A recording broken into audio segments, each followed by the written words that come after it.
tardes, soy la doctora Diana Guerra, neuróloga pediatra de Centro Aura, y el día de hoy vamos a hablar de crisis en el recién nacido. Las crisis convulsivas en el recién nacido son una manifestación muy frecuente de alteraciones neurológicas en el periodo neonatal, que es básicamente desde el primer día de vida hasta los 28 días de vida. ¿Cómo pueden manifestarse estas crisis? Bueno, principalmente con síntomas motores, o sea, de movimiento. Los bebés pueden tener posturas tónicas, que significa que hay un tono aumentado, se ponen rígidos, mioclónicas, que básicamente son brincos. También pueden presentar en algunas ocasiones lo que llamamos automatismos, movimientos automáticos, principalmente en la boca, como de chupeteo o de masticación, etcétera. Y en otras ocasiones también puede haber lo que llamamos síntomas autonómicos, que se refiere a cambios en, por ejemplo, la frecuencia cardíaca, la tensión arterial, puede haber cianosis, puede haber palidez.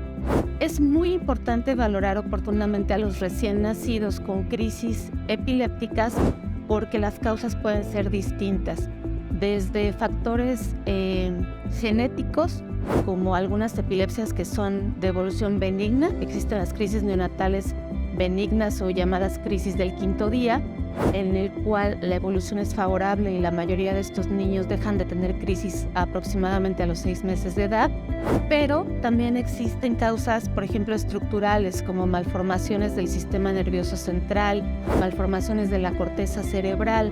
En otras ocasiones podemos tener bebés con secuelas de asfixia al momento del nacimiento. La asfixia al momento del nacimiento puede ocasionar varias secuelas, por ejemplo, hemorragias intraventriculares, hemorragias cerebrales, infartos, y estas lesiones estructurales del cerebro nos pueden condicionar la presencia de descargas eléctricas que generan crisis epilépticas en los bebés. Cuando digo que es muy importante el diagnóstico oportuno es porque muchas veces las crisis epilépticas o los movimientos anormales en los recién nacidos pueden pasar desapercibidos o pueden ser mal interpretados.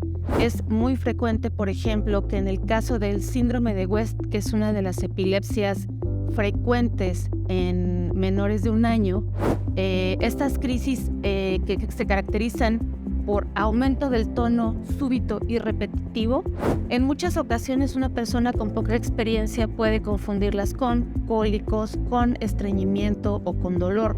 Y entonces el pequeño puede pasar mucho tiempo sin ser diagnosticado y obviamente convulsionando sin recibir tratamiento oportuno. El tratamiento oportuno siempre va a mejorar el pronóstico.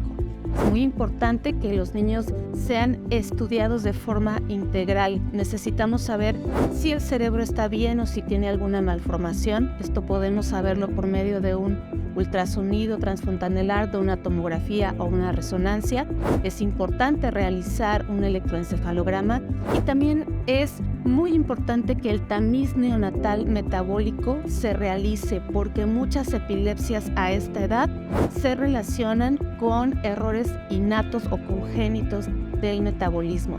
Entonces, sabiendo la causa de las crisis, sabiendo cómo son las crisis, hay que revisar la historia clínica del bebé, revisarlo físicamente para saber si existe alguna alteración física y con toda esta información tratar de integrar cuál es el diagnóstico, qué tipo de crisis son, cuál es la causa, y de esto va a depender el tratamiento y el pronóstico.